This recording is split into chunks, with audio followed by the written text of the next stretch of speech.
ఒక పేషెంట్ బాడీలోకి వైరస్ సోకితే ఒక డాక్టర్ కదా అలాగే చంపేస్తాను, సమాజం మీదకి వచ్చే వైరస్ని కూడా అలాగే చంపేస్తాను.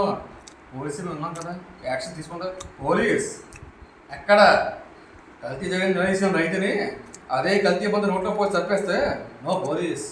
టెండర్లు నాకేసి లేడీ ఆఫీసర్ని దారుణంగా తీసుకెళ్ళి రేప్ చేసి చంపేస్తే నో పోలీస్. ఇదేవిధంగా ప్రశ్నిస్తే దారుణంగా చంపేసినప్పుడు నో పోలీస్.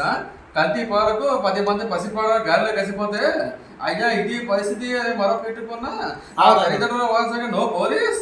కల్తీ పాలకు పోలీసులకు వెళ్ళిన పాపానికి 300 మందిని మూర్ఖంగా చంపి బావిలో పాతేస్తే నో పోలీసు. అప్పుడు లేవని నోరు ఆఫ్టర్ క్రిమినల్ చెబుతూ లేస్తుంది. అంటే వాళ్ళు కూడా మీలాగే పెద్ద ఫ్యామిలీ, నీకు పెద్ద ఫ్యామిలీయా ఏంటి అలాగా? వద్దు, ఫ్యామిలీ చేత గురించి మాట్లాడక ఎస్పీ.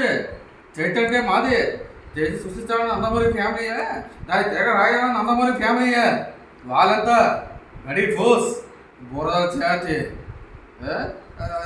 నోబో డాక్యుమెంట్ చేసింది కదా, నీ వెంక దాచడానికి ఏమీ లేదు. క్లియర్గా చెప్తున్నా, తప్పు చేసిన వాళ్ళు చంపేయడమే.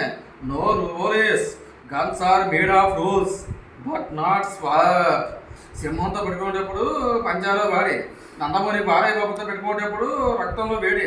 ఒకటికి 10 సార్లు తెచ్చేసి పెట్టుకోవాలి రా 10 మందితో రా, 10 పెంచుకుంటూ రా, 10 సార్లు రా. నేను రెడీ. కొడితే మెడికల్ చేసుకోవడానికి నీ తాత ఇచ్చిన ఆస్తుల మీద సరిపోవు. పో పిల్ల.